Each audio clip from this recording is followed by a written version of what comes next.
बिस्मिल्लाहिर्रहमानिर्रहीम। अस्सलाम वालेकुम नाज़रीन, मैं हूँ एडवोकेट शाहज़ेब आज़म और आप देख रहे हैं लीगल व्यू। नाज़रीन, हमारी अदलिया की जो रेटिंग है नंबर के लिहाज से 140 में से उसको 136 नंबर वाली अदलिया कहा जाता है। यहाँ इंसाफ का जो आलम है वो आप सबके सामने है। कल जस्टिस मियां गुल हसन औरंगज़ेब इस्लामाबाद हाई कोर्ट की, ये वो जज साहब हैं जो कि भरी अदालत में सबके सामने रो पड़े थे, और कल भी इन्होंने अपनी बेबसी का इजहार किया कि 2023 का जो साल है वो अदालती हुक्म पर अमल दरामद के हवाले से तरीक तरीन साल है। यहाँ अदालतों की इतनी बेवकूफ़ हुई है, इतनी बेतुकड़ी हुई है कि कभी भी इस तरह का पहले कभी भी नहीं हुआ हिस्ट्री में, खासतौर पर पाकिस्तान की हिस्ट्री में। पाकिस्तान के अदलिया जो मशहूर इस बारे में है कि ये जो साबिक वज़ीर आज़म है, अब तो कह रहे हैं कि डिक्टेटर को भी उन्होंने सजाए मौत दी थी, लेकिन वो बाद में जो कुछ हुआ वो सबके सामने था, जिस तरह से वो पूरी अदालत को ही कलअदम कर दिया था। लेकिन ये सियासतदानों के लिहाज से हमारी जो सुप्रीम कोर्ट है खास तौर पर ये नायल करने के हवाले से बड़ी मशहूर है। लेकिन इस साल जो अदलिया का जो हाल हुआ है, जो जिस तरीके से अदलिया एक्सपोज हुई है, ऐसा पाकिस्तान की तारीख में पहले कभी नहीं हुआ। तो ये आज एक केस की समाअत हुई है सुप्रीम कोर्ट में। ये 3 रुकनी बेंच है, चीफ जस्टिस उमर अता बंदियाल की सरबराही में जस्टिस इजाजुल एहसन और जस्टिस मुनीब अख्तर। तो ये वो केस सुन रहा था जो सुप्रीम कोर्ट ने हुक्म दिया था 14 मई को इलेक्शन कराएं पंजाब में। तो सब पूरे पाकिस्तान को पता है कि इलेक्शन नहीं हुए 14 मई को। अब उस अपील जो थी, अपील तो नहीं कहूँगा, नजर षानी, इलेक्शन कमीशन ने नजर षानी की दरख्वास्त दायर की थी, जिसका जो दायरा इख्तियार होता है वो इंतहाई महदूद होता है। और उसमें इलेक्शन कमीशन ने जो ग्राउंड ली थी वो ये ली थी कि अब क्योंकि कानून तब्दील हो चुका है, तो कानून की तब्दीली के बाद इलेक्शन कमीशन के पास इख्तियार है कि वो इलेक्शन को जितना उनका दिल चाहे वो मुलतवी कर सकते हैं। अब दिल उनका तो नहीं चाहेगा, दिल जिनका चाहता है वो फिर सबको पता है कि वो तो पस मंजर है वो लोग। तो ये इस वक्त सूरत हाल थी।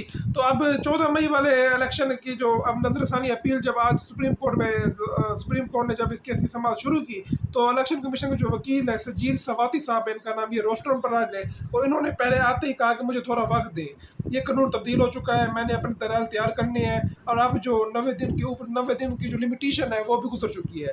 तो इस पर जस्टिस मुनीब ने कहा कि आप हमें सिर्फ इतना बताएं, जो हमने अपना ऑर्डर दिया था 14 मई को इलेक्शन कराएं, उसमें गलती क्या थी। तो इस पर वो इधर उधर की बातें करने लगे जो इलेक्शन कमीशन के वकील हैं। तो फिर मुनीब साहब जो है उन्होंने कहा कि आप एक सीनियर वकील है, सीनियर कौंसल है, आपको पता नहीं इलेक्शन कमीशन ने कैसे हायर कर लिया है। वैसे भी आजकल इलेक्शन कमीशन मशहूर है कि वो प्राइवेट वकील, अब इमरान खान का जो तोशाखाना वाला केस था, उन्होंने अपनी जो लीगल टीम है उसके ऊपर भरोसा नहीं किया, क्योंकि वहाँ मुझे लगता है इतने काबिल वकील नहीं होंगे शायद, तो उन्होंने एक प्राइवेट वकील को हायर किया। हालांकि इसमें हर्ज कोई नहीं है, कर सकते हैं, लेकिन ऐसा होता बहुत कम है।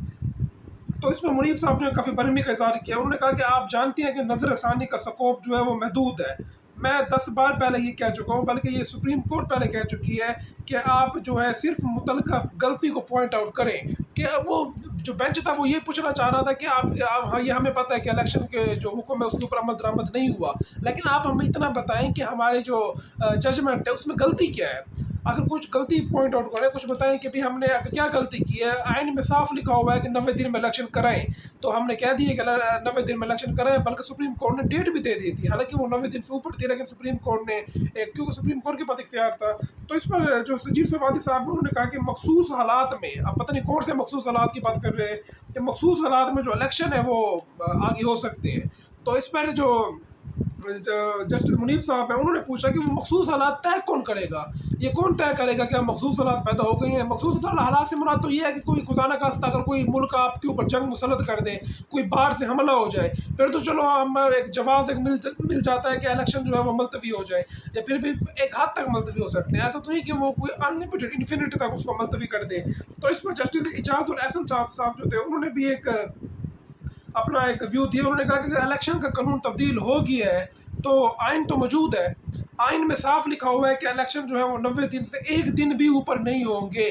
नाज़रीन, ये जहाँ पर तजाद आ जाए, आइन जो है वो कह रहा हो कि 90 दिन में इलेक्शन कराएं, लेकिन ये कानून साजी करके ये कह देंगे 90 दिन से ऊपर भी इलेक्शन जा सकते हैं, तो बात उसकी मानी जाएगी जो आइन कहता है। आइन जो है वो सुप्रीम लॉ ऑफ लैंड है। हमारे जितने भी कवानीन है, जितने भी हमारे जो चाहे इस्लामिक कवानीन है, चाहे जिस तरह के भी कवानीन है, तो जब उनको हम बनाती है पार्लियामेंट, तो वो सबसे पहले ये ध्यान में रखती है कि ये आइनी हदूद में भी है या आइन की हदूद कोई वायलेट तो नहीं कर रहे। तो आप खुद देखेंगे इलेक्शन कमीशन ने जो फैसला किया है कि 90 दिन के ऊपर इलेक्शन जा सकते हैं, ये जो कानून बना है पार्लियामेंट ने बनाया, उन्होंने तो खैर अपने मफाद के लिए बनाया है। वहाँ तो सारे जो इमरान खान साहब कहते हैं कि जो डाकू बैठे होते हैं पार्लियामेंट में, तो उनकी बात कुछ हद तक सही भी साबित हो रही है। तो वो इलेक्शन नहीं चाह रहे तो उन्होंने कानून बना दिया है। तो यहाँ पर जस्टिस एजाजुल हसन साहब ने एक वैलिड पॉइंट उठाया कि जब आइन कह रहा है कि आपको 90 दिन में इलेक्शन कराने हैं, तो क्या आप किसी कानून के जरिए उस आइनी इकदाम को आप चेंज कर सकते हैं? तो इसके ऊपर जो थे वो खामोश हो गए इलेक्शन कमीशन के वकील, क्योंकि उनके पास कोई जवाब नहीं था। उन्होंने कहा कि मुझे थोड़ा वक्त दे दे।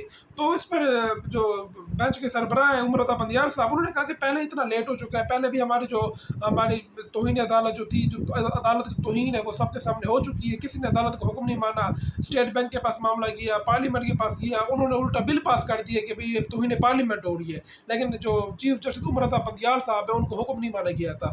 तो उन्होंने कहा कि जी अब बहुत देर हो चुकी है। तो बंदियाल साहब ने अपना आर्डर पढ़ के वहीं कमरे अदालत में सुना दिया, यानी फैसला महफूज ही नहीं किया। कमरे अदालत में आर्डर पढ़ कर सुनाया और कहा कि सिंपल सा एक आर्डर था कि एप्लीकेशन जो है, इनकी पिटीशन जो है वो रिजेक्टेड, इनके जो पिटीशन है वो मुस्तरद कर दी है। अब इस केस का क्या होगा, 14 मई तो कब का गुजर चुकी है। लेकिन इसमें सिर्फ एक चीज़ निकल सकती है कि अब क्योंकि जो सुप्रीम कोर्ट है उसका फैसला फाइनल हो गया है, अब कोई नजरसानी, कोई अपील तो कर होती नहीं है, जो नजरसानी थी वो भी अब खारिज हो गई है। तो अब ये देखना है कि सुप्रीम कोर्ट के फैसले की तौहीन किस किसी ने की है। अगर किसी जज में हिम्मत है, अगर कोई जज चाहता है कि आइन जो है वो प्रीवेल करे, सुप्रीम कोर्ट को आइंदा इस तरह बेतुकीर ना किया जाए, तो फिर सुप्रीम कोर्ट को चाहिए कि वो तौहीन अदालत की कार्रवाई शुरू करे। और जिन जिन लोगों ने तौहीन अदालत की है, जिनमें सर फहरिस्त वज़ीर आज़म शहबाज शरीफ साबिक़ वज़ीर आज़म थे और साबिक़ वज़ीर ख़ज़ाना इसहाक़ डार, जो चीफ इलेक्शन कमिश्नर है, उनका कंडक्ट देखना होगा कि वो इस में क्या था। वो बाज़ाहिर तो वो कह रहे थे कि हम इलेक्शन के लिए तैयार हैं, लेकिन जो मसला था वो पार्लियामेंट पैदा कर रही थी और कबीना कर रही थी। तो अब सुप्रीम कोर्ट चाहे तो उनका उस कबीना, बाकी जितनी भी कबीना थी उन कबीना के खिलाफ भी कार्रवाई हो सकती है। कबीना के जो हेड है, जो या वो लोग 50 लोग सारे थे जिन्होंने बिल पास किया था पार्लियामेंट में, करारदाद पास की थी, तो वो तौहीन अदालत की थी डायरेक्ट उन्होंने। तो सुप्रीम कोर्ट चाहे तो उनके खिलाफ कार्रवाई कर सकती है। अब देखना ये होगा कि सुप्रीम कोर्ट कार्रवाई करती है नहीं करती। इसकी जो फाइनल जजमेंट है वो अभी आनी है, तो हो सकता है उसी फाइनल जजमेंट में ही सुप्रीम कोर्ट तौहीन अदालत को नोटिस कर दे। तो जो भी अब कार्रवाई होगी उसको हम डिस्कस करेंगे। मुझे मेरे अगली वीडियो तक के लिए इजाज़त दीजिए। अल्लाह हाफ़िज़।